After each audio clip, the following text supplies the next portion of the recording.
Edmund O'Brien as Johnny Dollar. Hello, this is Bruce Yule, the Lockhart estate. Yes, Mr. Yule. Thanks for calling back. I want to let you know I was in town. I'd like to get together with you if you have time to see me. Why, yes, I just got out of court, and I have a meeting in a few minutes. It shouldn't take long. Could you meet me at 5:30 for a drink? Sure, any place you say. All right, there's a place called Todd's right around the corner from my offices on Spring. I can find it. This is quite a mix-up, Mr. Yule. The Lockhart's being killed like that? Yes, it is. Are you any closer to learning which one died first? We are not. It was a matter of only a minute or so. Yeah, it's only a $200,000 question who lived those couple of minutes.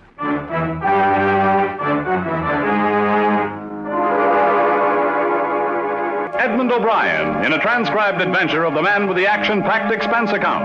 America's fabulous freelance insurance investigator. Yours truly, Johnny Dollar.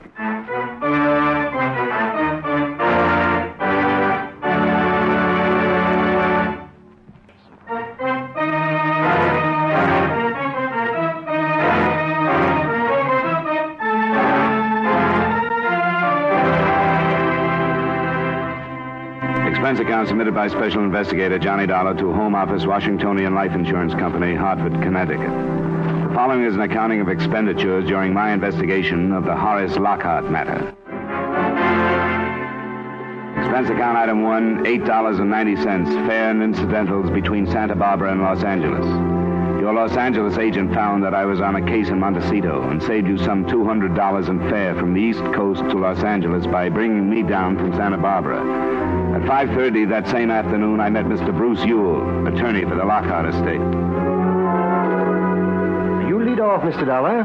I'll answer any question I can. So far, I know the bare facts. I tried to get some information from the police, but everybody told me to call some other office. You must have called the local authorities? Yeah, shouldn't I have? Mr. and Mrs. Lockhart were killed in county territory, so it's under the jurisdiction of the sheriff. I was way off then. I was almost up to the highway commissioner when I quit. Well, we have a fairly complicated system here. The Lockharts were killed on the Coast Highway, north of Malibu. They were returning from a visit to Santa Barbara when their car was either forced off the road or went out of control. Crashed through a guard fence and over a bank. What time of night was it? It was about 2 in the morning. Now, the actual report was phoned in by the operator of an all-night garage on the highway. But the man was notified by a young woman. She said she had seen the accident happen, had stopped, and gone down to look at the car. But that's where our information stopped. Yeah. Am I right that she did tell somebody that one of the Lockharts was still alive then, but that she didn't say which one? That's correct. That's what she told the garage operator. His name is Gallagher. And the whole thing hangs on this girl. What's been done to locate her? Well, we put ads in the classified sections of all the papers. It happened only night before last. I'm certain she'll call in before long. I hope so. How often do you look at the classified section, Mr. Yule? Well, certainly we can hope that she has friends she's talked to about the accident. And even if she doesn't see it, why, somebody will and tell her about it. The man in the garage. You said his name was Gallagher? Yes, Patrick. Thanks very much, Mr. Yule. I think I'll rent a car and go out and see him.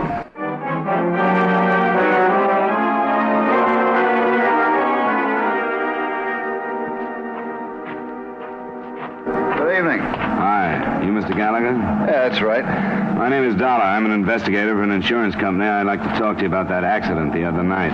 That Lincoln with the man and his wife? Yeah, the Lockhart. Oh, that was a mess. We should get him on this highway. Crazy fool drivers. He was quite a big shot, I read. He was. What I want to find out about is the girl who reported the accident to you. I don't know anything about her. She busted in here all excited and told me about it, and then she left. Never saw her before, and I haven't seen her since. What exactly did she say? You remember? What do you mean? I'd like to learn her exact words if you remember them. What's so important about her? We're looking for her. I'll explain it to you. But do you remember what she said? Not her exact words, maybe. She told me about the accident. She said there were 2 people in the car, and she said one of them was dead, but she thought one was still alive. Can you be sure that she didn't say, I think the man is still alive, or I think the woman is still alive? No, I don't think she said that. Did she say there were 2 people in the car, or a man and a woman? Yeah, I'm not sure. I didn't think anything about that. All I was thinking was calling the police. As a matter of fact, I was asleep. She woke me up, shaking me, and talking about it. It took you a couple of seconds to come to your senses then, I suppose, huh? Yeah, I guess so. She left, and I called the police. But it's just possible that she might have mentioned the man or the woman still being alive. Well, Yeah, maybe before I was awake. Well, I don't get it. What difference does it make? It makes a $200,000 difference to one of two people, Mr. Gallagher. What are you giving me? You carry life insurance, don't you? Yeah, all I can afford. Well, the Lockharts each had a policy naming each other as first beneficiary, but each of them named a different second beneficiary. Oh, yeah, I'm beginning to see. Mrs. Lockhart had named a son by a former marriage. So if she survived her husband in that crash, even for a minute or so, she became his beneficiary for that length of time. If that was the case, her son is in line for the money from both policies. If she died first, it's the other way around, and her daughter by Lockhart is in line. Oh, I didn't think they cut it that fine. You can see how important it is for you to remember exactly what this girl said. Well, knowing isn't going to make it any easier, to be sure. I'm not sure, that's all. What did this girl look like? Well, I give you a little more help there. She had blue eyes, and it seemed to me she was wearing an awful lot of makeup. It was really plastered on. You couldn't really see her skin. Like stage makeup? What about eyelashes? Were they false? Yeah, they were. Now that you mention it, they were too long to be real. What else? Well, she had a scarf over her hair, but I'm pretty sure it was blonde. And that's about all. She's wearing a coat. Oh, and I noticed when she left, she was barrel-legged and wearing white shoes with high heels. Her legs were tan, so maybe she lives on the beach around here someplace. Could that have been makeup on her legs, too? I don't know. Maybe it was. What about her car? What kind was it? What color? I didn't see it. Didn't see it? No, she parked there by the side of the building where you did. When I was on the phone, she pulled out and headed toward L.A. It sounded like about a Chevy or a Plymouth, something about that size. Yeah. Well, thanks, Mr. Gallagher. If you think of anything more, I wish you'd call me. I'm at the Homeby Hotel on Wilshire. I'll leave my card. I drove up to the scene of the crash about 2 miles farther north. The Lockharts couldn't have picked a better spot. There was an almost sheer drop of more than 20 feet to some big rocks just above the beach. The rocks still showed the marks of the impact. At the sheriff's station on the way back into Los Angeles, I saw their photographs and heard their theory. The car hadn't been forced off the road. The tire marks it left made it appear that either the driver had fallen asleep or that the crash had not been accidental. The next morning, I was summoned by Bruce Ewell to the Lockhart address. I found it at the end of one of the elite roads in L.A.'s prize subdivision, Bel Air. It was guarded by an iron gate, and the mansion itself was evidently a replica of something Italian. I was told to wait for Mr. Ewell in a domed entry hall. Well, thanks for coming out, Mr. Dollar. I wouldn't have missed it for the world. Yes, it's quite a place, isn't it? I wanted the children to meet you. Do you know about them? Only that they're half-sister and brother. Yes. Michael Adams stayed with his own father. Never has lived here. He arrived from Seattle last night. This is the first time he's met his stepsister. That's Gail Lockhart. Yes. She's 23 and he's 27. Well, I wanted them to know we're doing everything we can to find this perverse witness who's become so important. Why doesn't she reveal herself? I wish I knew. Well, this is Mr. Dollar, the insurance investigator who's come out to help us. Miss Gail Lockhart. How do you do? Miss Lockhart. And Mr. Michael Adams. Okay, Mr. Dollar. Nice to meet you, Mr. Adams. You both have my sympathy. Oh, I think Miss Lockhart deserves it more than I do. I'm no more than a stranger. I don't even remember my mother. She and my father divorced before I was 2. Oh, stop it. Sorry. Mr. Ewell, I don't have to stay, do I? Yeah, I go to my room. Why, yes, Gail, if you want to. I do. I can't talk about it anymore. I'm sorry, but I feel like I should explain my place in this. I know I don't belong. It's all right, Mr. Adams. Gail is terribly upset. She was in Santa Barbara with her parents that night, and she was supposed to drive back with them. They'd been drinking heavily, and she begged them to stay over. And when her father refused to do that, she refused to ride with them. I didn't know she was with them. Well, you know how these situations are. She's full of self-incrimination. Can't help feeling she should have done more, like take the keys to the car, or even call the police, or something. Well, what are we going to do about this witness, Mr. Dollar? Maybe you can help us, Miss Adams. Did you ever read the personal column in the classified advertising section of your paper? Personal column? Hardly ever. Have you any idea when the last time was? Oh, months back, anyway. I think we have to do better than that personal column, Mr. Ewell. Spot a few small ads through the other pages. Have you contacted any but local papers? No, not yet. Just because that garage man told us her car headed for L.A. is no proof that she's here. She might have passed right on through. Yes, but a girl driving alone at that time of night... We have no reason to think that she was alone. Gallagher didn't see anybody else, but he didn't see the car either. There are people who just don't like to get involved in things like this, you know. Yes, that's true, isn't it? What would you say to posting a small reward? I think that would be a good idea. Not a reward for the information we want, because we'd get too many cranks who would say anything for money. Say, that's right, isn't it? I think we should offer the reward for any information that will lead us to the witness and print the description Gallagher gave us. That's a good idea. Sure is. But I'll go call my secretary and have her compose an ad and get it into as many evening editions in the counties as possible. And San Bernardino and Riverside counties as well. Excuse me. Golly. This suspense is really something, isn't it? Yeah. Well, I know I don't deserve any of the money. Why, you could have knocked me over with a feather when I found out she had me in the policy. Oh, I suppose she always felt bad about the way she deserted my father and me and wanted to make it up, huh? That was probably it. But, man, $200,000. If I get that, I'll be sitting on top of the world. I wouldn't spend it yet if I were you. Oh, I know it's a toss-up, but sure would be justice, wouldn't it? With all she'll get anyway, Miss Lockhart doesn't need it like I do. Why, from the looks of this place, she probably wouldn't even miss it. Maybe you're right, Mr. Adams. She probably won't miss anything but appearance for quite a while. Sorry. Can't seem to say the right thing around here. Practical Mr. Adams had to wait along with the rest of us. The second day, the reward was increased. It was increased the third and the fourth day until it stood at $1,000. There it stayed for fear somebody was sitting on the information and watching the price of it go up. A few newspaper and radio reporters played it up on the mystery woman angle, but the actual $200,000 question we wanted to ask her was never let out. We had some worthless reaction, but on the seventh day, we got what we figured was our first break. An apartment house manager phoned Bruce Ewell, and I went out to talk to her. Well, it's not me alone, Mr. Dollar. A few of my tenants have mentioned it, too. We're all curious about this mystery woman, you know. Uh-huh. Well, this is Tuesday, and that awful accident happened a week ago Sunday, didn't it? That's right, Mrs. Brewer. To be exact, about 2 Monday morning. Well, at 10 o'clock that morning, one of the girls who'd been living here left with almost a whole month's rent to live out, Susan Lee. Oh? Would you say she fit the description in the papers? Now, that's why I decided to call. We'd share the reward, but I'd do the talking. Because, especially the theatrical makeup that was mentioned. Susan was a dancer in the naughty 90s nightclub on Santa Monica Boulevard. A specialty dancer, as she put it. Did she own a car? That was another thing. The ad mentioned a Chevy or a Plymouth, and she had a Plymouth. This is very interesting, Mrs. Brugger. Did she say where she was going? Well, she said she'd found a better job in another town, but when I asked her where, she changed the subject. She was hiding something. Made no arrangements for mail? Well, I asked her about that, too, and she said she'd come back and pick it up as soon as she could. I think she was in trouble. Has any mail come? Well, nothing much. A couple of bills. This one today. From a photographer. A photographer? That might really help. Why, yes, he must have taken a picture. Let's see the return address. Oh, wait till I tell the girls. Oh, I hope it's her. Why, I never even knew anybody who ever won a reward before. It was her. As a matter of fact, things developed quite nicely for the next hour and a half, anyway.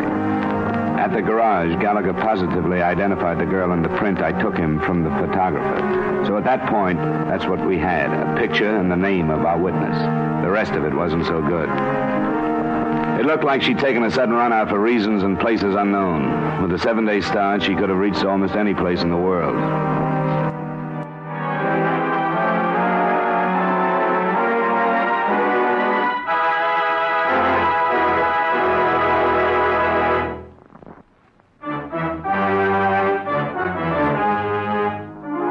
And now, with our star, Edmund O'Brien, we bring you the second act of yours truly, Johnny Dollar. Well,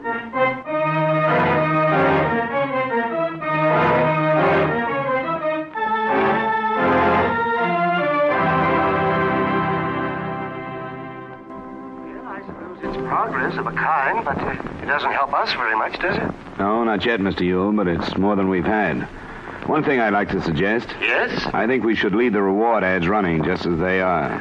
Oh, you don't think we should get right to the point and add her name and photo to the information? No, not right now. If she's running away from something, we might drive her farther if we did that. I think we should go on as if we haven't learned anything. Oh, yes, I suppose you're right. In the meantime, I'll see what I can dig up.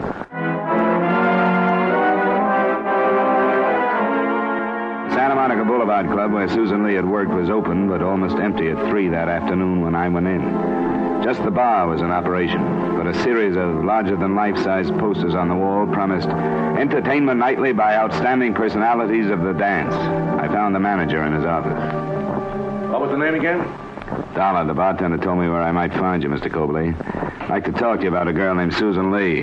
Well, what about her? Come on in, come on. I can spare a few minutes. Thanks.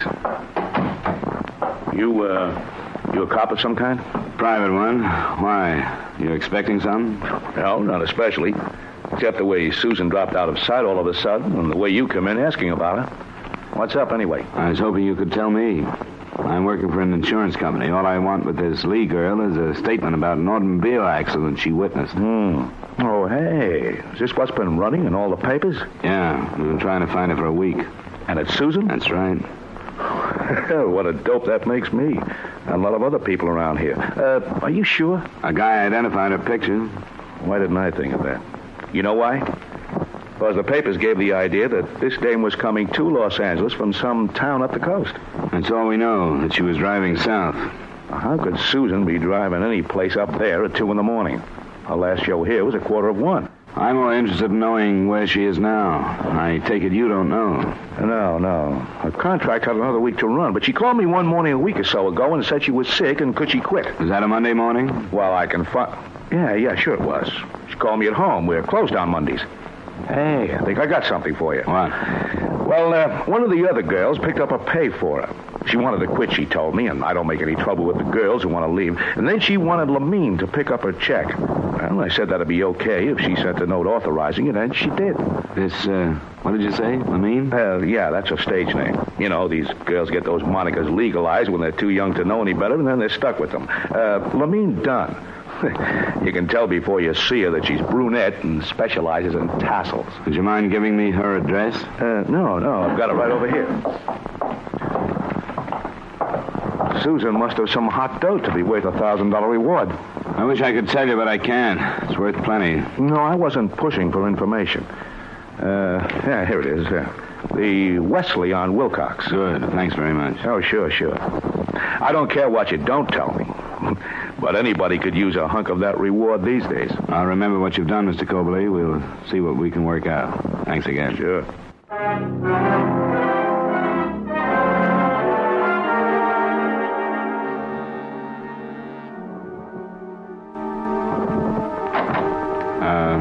Are you Miss Dunn? Yeah? I suppose you've read the papers like everyone else. I'm the insurance investigator who's looking for that girl. She turns out to be Susan Lee. Oh, well, come on in. What have I been sitting on, anyway? You know what we want her for. Because she saw that wreck. But don't you know what could have happened that made her leave town like she did? No, don't you? Well, I know there was... Look, I'm going to sound like a pretty lousy sort of friend, I suppose, but I only met her when she booked into the club. We happened to get along, that's all. I don't think that's the kind of friendship where you find that greater love hath no man stuff. Besides, she didn't trust me enough to tell me everything. Everything about what? Why don't you sit down? Thanks. I promised her I wouldn't say anything, and I haven't. But now you want to know, and I'm not going to lie about something I don't know. That makes sense to me. Something happened to her that night, and I think it was over that guy she married. You'll have to remember that I don't know anything about her. Oh, yeah, well, she married this guy. I never met him. His name's Robert, she told me. They ran off a couple of months ago, got one of those quick Mexican jobs. You don't know where this Roberts came from or lives? All I know is it must have been a dandy marriage. She still lived in her apartment, and maybe once or twice a week she'd leave after the last show and run up the coast and meet him. She said he traveled a lot. And I believed it, but not the way she meant it. She sounds a little naive for her profession. No, she isn't. Wasn't. I guess everybody really takes a fall sooner or later. But she came here that night, or morning, I guess it was 3:30. She still had her stage makeup on. She said something happened. She had to get out of town. That's all she'd say. She mentioned seeing the accident? No, just kept on saying something happened. Something awful happened. She had to leave town. Could she have caused that accident? The police say no other car was involved. Oh, then it must have been that husband. You know his full name? Yeah, it was Phil. I heard her say that. Philip Roberts. It's probably a common name, but we'll get on it. You talked to her the next day, you know, about a paycheck? Yeah, she phoned me, and she told Mr. Cobley she was sick because she didn't want him to ask questions about why she was leaving. So I went down and got her check. I met her in a drive-in joint on Santa Monica, and the same thing, and making me promise not to tell anybody. Do you have any idea where she might have gone? Yeah, I have. Where? Once a week, every Sunday, Susan used to get flowers. She used to say they were from some masher in San Diego. She'd tear up the card and let the flowers dry up on her dressing table. A bouquet came that Sunday night, and she didn't even unwrap it. It was one of those what's the future nights for me. I was figuring how many years I had left in the racket, wondering what had made me go wrong with the way I spent all the time I'd been in it. Well, I was real gone. When Susan left, I took her flowers and brought them home, and I read the card. It said, as usual, if you ever need me. That's where she's gone. Do you know, or are you guessing? Both, I guess. I met one like that when I was Susan's age. That's where I should have gone. Maybe she did. I still got the card with the name of the florist on it.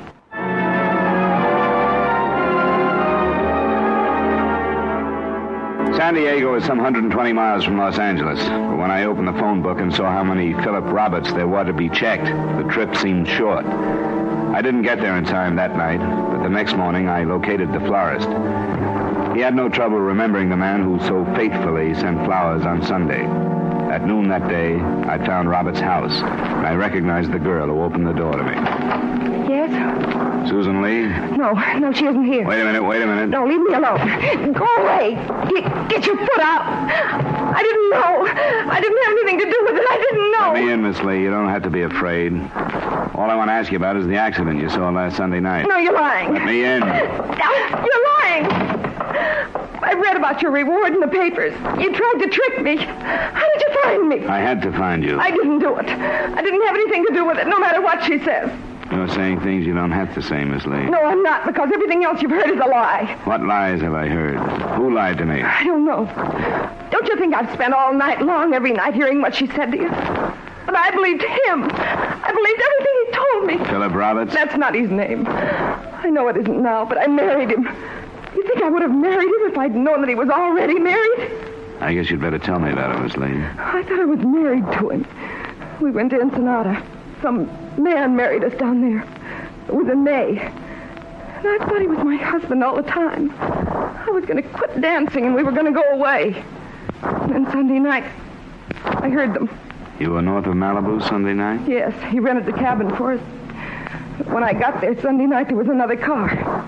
I left my car and walked to the cabin, and then I heard them.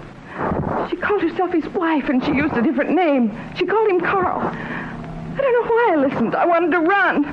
But I stayed and listened to them argue. And found out that I wasn't married to him at all because she was his wife. You don't have to tell me this. Yes, I do. You have to know the truth. I heard her say she'd kill him. And then I left and started to walk toward the highway. And I'd gotten almost to it when I heard the shots. I wasn't near the cabin. I was almost to my car. Miss Lee. When I heard them, I thought I was running away because she'd shot him over me. Where is this cabin? It's about 3. You know where it is. You've been there. You found him. As far as I know, no one has been there. I haven't heard anything about a shooting north of Malibu. You're lying. No, I'm not. But we'll have to phone the police to check the story. You're lying. You're still trying to trick me, but you can't. Stop it. You're lying because you believed her. Let go of me. Let go. I didn't do it. I was running away.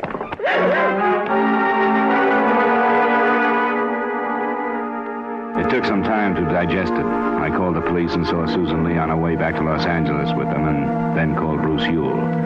By the time I had driven back, he'd spent a half hour with the girl and gotten the report of the police who visited the cabin. I was called to the Lockhart home for the second and last time, and together with the 2 prospective beneficiaries, I heard what the lawyer had to say.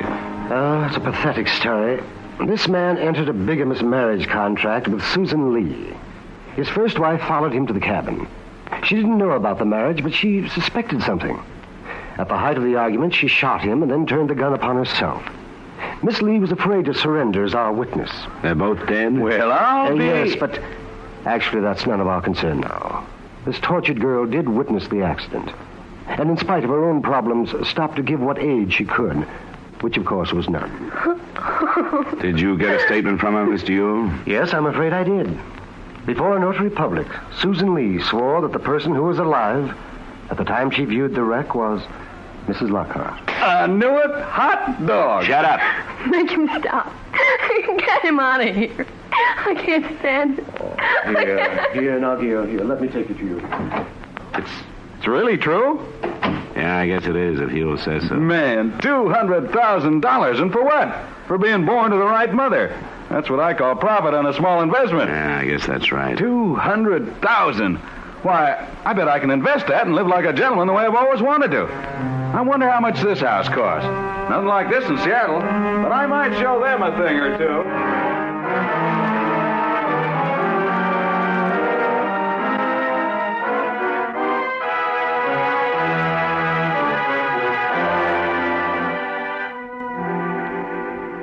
Expense account item 2, $356.50 miscellaneous in Los Angeles. Item 3, $218.45 transportation back to Hartford. Expense account total, $583.85. Remarks? As far as I'm concerned, the money went to the wrong beneficiary.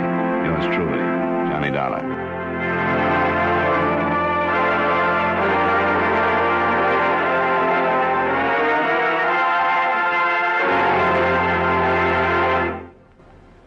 Yours truly, Johnny Dollar, stars Edmund O'Brien in the title role and is written by Gil Dowd with music by Eddie Dunstetter. Featured in tonight's cast were Howard McNear, Hy Averbeck, Barbara Whiting, David Young, Virginia Gregg, Eddie Marr, and Mary Jane Croft. Yours truly, Johnny Dollar, is transcribed in Hollywood by Jaime Del Valle.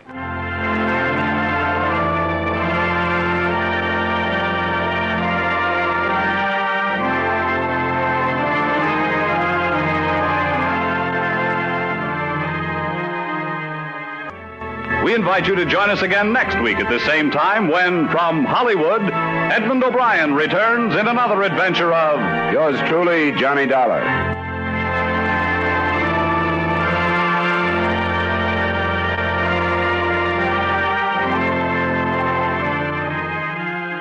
Bob Stevenson speaking. This is the CBS Radio Network.